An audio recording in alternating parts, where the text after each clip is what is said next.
Ito yung ating Geely EX5 PMI at ngayon isi-share ko sa inyo yung tatlong way paano buksan yung ating tailgate. So meron tayong tatlo. Gamit yung susi, gamit yung pindutan sa likod, tsaka doon sa infotainment display. First option natin, gagamit tayo ng susi. Yan. So ito yung susi. So first step natin, press lang natin itong key na to ng matagal hanggang sa magbukas siya. Yan. So pwede mo na siyang buksan pag malayo ka or ano. And then pwede mo rin siyang isara. So yan. Press mo lang uli. Yan. Sasara na siya.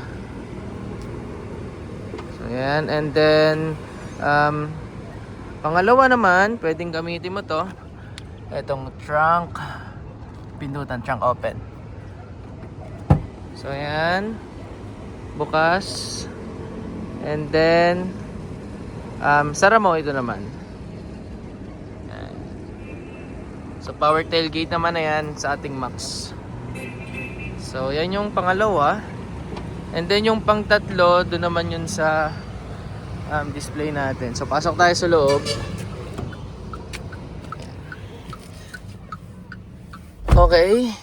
And then dito sa loob sa ating screen, punta lang kayo dito sa ating shortcut.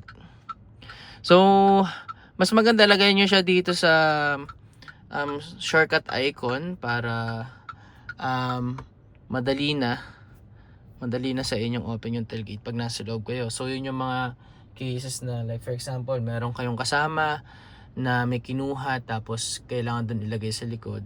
And para hindi na kayo bumaba, dito na lang. So open nyo lang tong tailgate. Yan o. Tailgate. And then magbubukas na yan. Okay.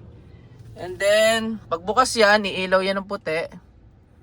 And then kung gusto mong isara, kapag nasa loob ka pa rin, pwede rin. So pindutin mo lang uli yung tailgate and then sasarado na siya.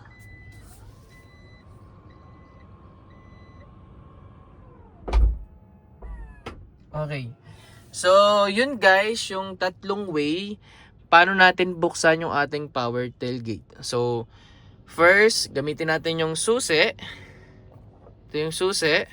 And then, ipipress lang natin to. So, yung press niya, as long as hindi siya nagbubukas, hindi siya nagsasara, wag mong titigilan sa pagpress. So, ganun siya gamitin. And then, second option is yung button dun sa likod ng tailgate natin. And then, yung third is yung dito sa infotainment display. So, yun lang guys. Sana may nakuha kayong idea sa akin pagdating sa power tailgate sa Geely EX5 EMI Max version. Maraming salamat. Bye-bye.